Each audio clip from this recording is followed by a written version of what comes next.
যদি হাসিনার পতন না হতো এই ডিসিএসপিরাই গণভবনে প্রমোশনের জন্য লাইন ধরতো, বলছেন হাসনাত আব্দুল্লাহ। জানাবো বিএনপির জন্য পরীক্ষাটা কি কঠিন হয়ে যাচ্ছে। সরকারের নীতি ও কৌশলে মূল্যস্ফীতি দ্রুত কমছে, বলছেন প্রেস সচিব।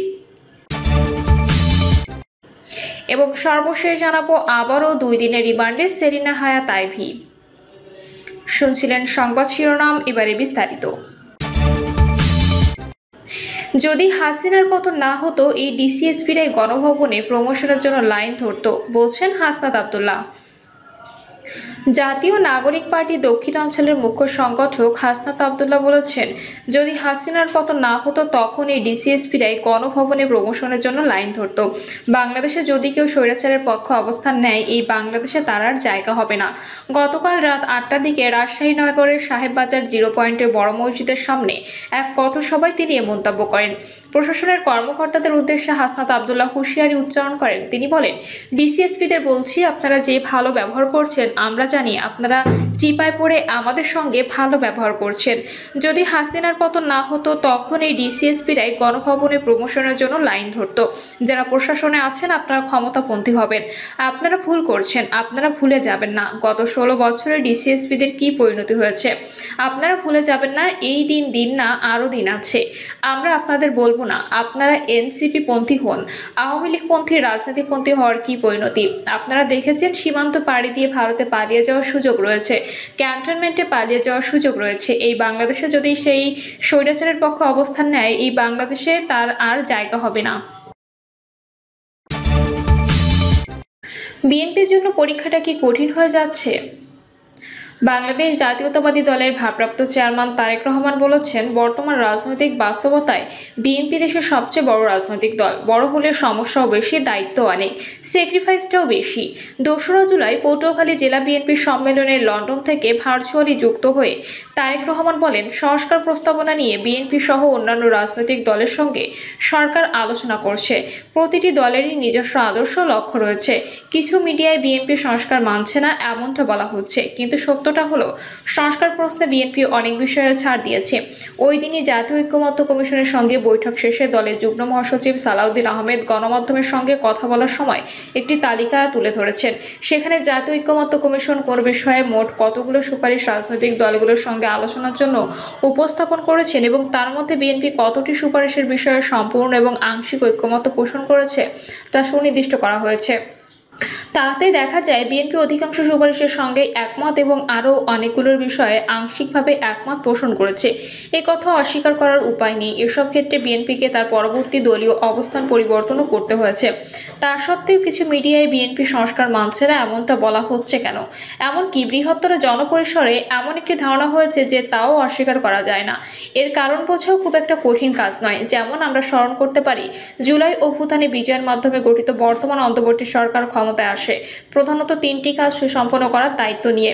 1. অতীত স্বৈরাচারের বিচার, 2. রাষ্ট্র ব্যবস্থার প্রয়োজনীয় মৌলিক সংস্কার এবং 3.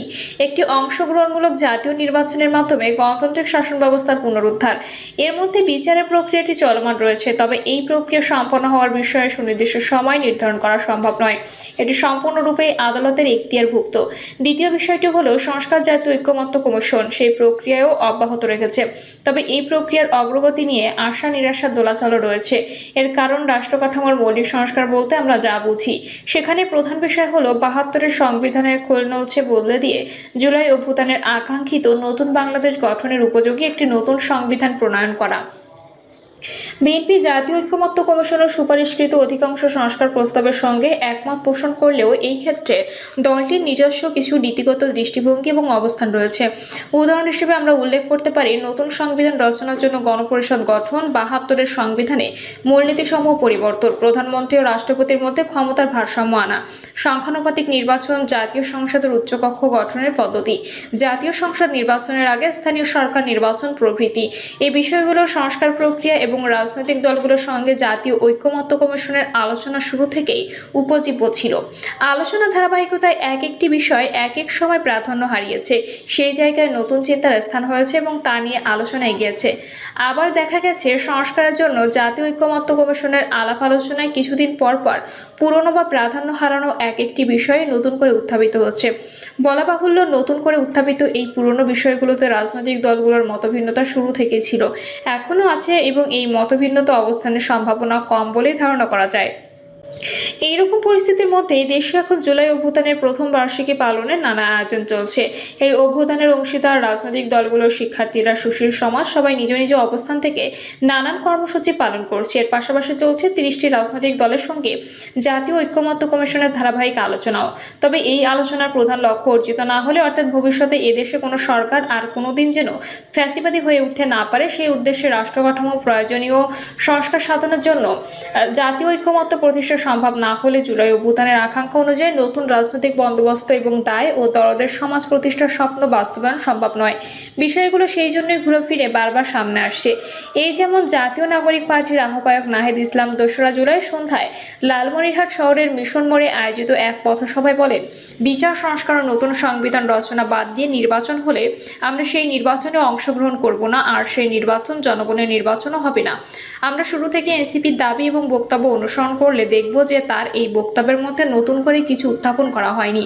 তবে জাতীয় ঐক্যমত্য কমিশনের আলোচনার ধারাবাহিকতা অনুসরণ করলে দেখব এই যে নতুন সংবিধান রচনা এবং এই দাবির মধ্যে নিহিত গণপরিষদ গঠন, সেটি অনেকটাই আড়ালে চলে গিয়েছিল। এখন আবার তা নতুন করে সামনে এলো। ঐক্যমত্য কমিশনের আগামী বৈঠকে হয়তো বিষয়টি নিয়ে নতুন করে কিছু আলোচনা দরকার হবে। তবে এ বিষয়ে বিএনপি নীতিগত অবস্থানের যে ভিন্নতা রয়েছে তা আমরা সবাই জানি। ওই দিনই নাহিদ ইসলাম আরও বলেন, একটি সুষ্ঠু নির্বাচন করতে হলে মৌলিক সংস্কারের জন্য যে কার্যক্রম চলছে, জুলাই সনদ এই মাসে হওয়ার কথা, সেই সনদ আদায়ের জন্য আমরা রাজপথে নেমেছি। জুলাই ঘোষণাপত্রের মাধ্যমে বিজয় হবে ইনশাল্লাহ। এই জুলাই সনদ প্রণয়নের বিষয়ে বিএনপির সঙ্গে এনসিপি ও জামায়াত সহ অন্য কয়েক দলের মতভিন্নতা রয়েছে। বিএনপি তো জুলাই সনদের একটি খসড়া ঐক্যমত্য কমিশনের কাছে উপস্থাপন করে রেখেছে। এর মধ্যে আবার উত্থাপিত হয়েছে স্থানীয় সরকার নির্বাচনের প্রসঙ্গ, যা এর আগেও একাধিকবার আলোচনায় ছিল এবং প্রাধান্য হারিয়েছিল। এই যে রাষ্ট্র সংস্কারের গুরুত্বপূর্ণ মৌলিক বিষয় বলে যেগুলোকে বিবেচনা করা যায়, সেগুলোর বিষয়ে যথেষ্ট অগ্রগতি না হলে তো নির্বাচন আয়োজন করা হবে না কিংবা করা যাবে না, কারণ এনসিপি সহ অনেক দলই সেটা মানবে না। এমনকি অন্তর্বর্তী সরকারের লক্ষ্য তাতে অপূর্ণ থেকে যাবে। সংস্কারের বিষয়ে যথেষ্ট অগ্রগতি হলে আগামী ফেব্রুয়ারিতে নির্বাচন আয়োজন সম্ভব হতে পারে বলে যে শর্ত সাপেক্ষ পরীক্ষায় বিএনপি অবতীর্ণ হয়েছে প্রধান উপদেষ্টার সঙ্গে তারেক রহমানের লন্ডন বৈঠকে, সেই পরীক্ষা থেকে বিএনপি এখন আর বোধহয় পিছপা হওয়ার সুযোগ নেই। তবে এই পরীক্ষাটি ইতিমধ্যে কিছুটা কঠিন হয়ে গেছে বলে পর্যবেক্ষকদের অভিমত। তা আরও বেশি কঠিন হবে কিনা বিএনপির অবস্থানের উপর তা নির্ভর করবে। সরকারের নীতি ও কৌশলে মূল্যস্ফীতি দ্রুত কমছে বলছেন প্রেস সচিব।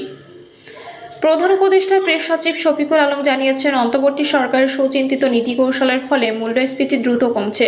চলতি বছরের জুনের মধ্যে অনুযায়ী পয়েন্ট টু পয়েন্ট মূল্যস্ফীতি 8.48% দাঁড়িয়েছে, যা গত 2024 সালের আগস্ট মাসের তুলনায় 2% পয়েন্ট কম। পোস্টে আরও বলা হয়, খাদ্য মূল্যস্ফীতি উল্লেখযোগ্য পরিমাণে হ্রাস পেয়ে 7.49% দাঁড়িয়েছে, যা গত 2 বছরের মধ্যে সর্বনিম্ন। খাদ্য বহির্ভূত মূল্যস্ফীতিও হ্রাস পেতে শুরু করেছে এবং আগামীতে তা খুব দ্রুত কমে আসবে। প্রিয় দর্শক, এই ছিল এখনকার সর্বশেষ সংবাদ। আপডেট সব সংবাদ পেতে চ্যানেলটি সাবস্ক্রাইব করে বেল আইকনটি ক্লিক করে রাখুন।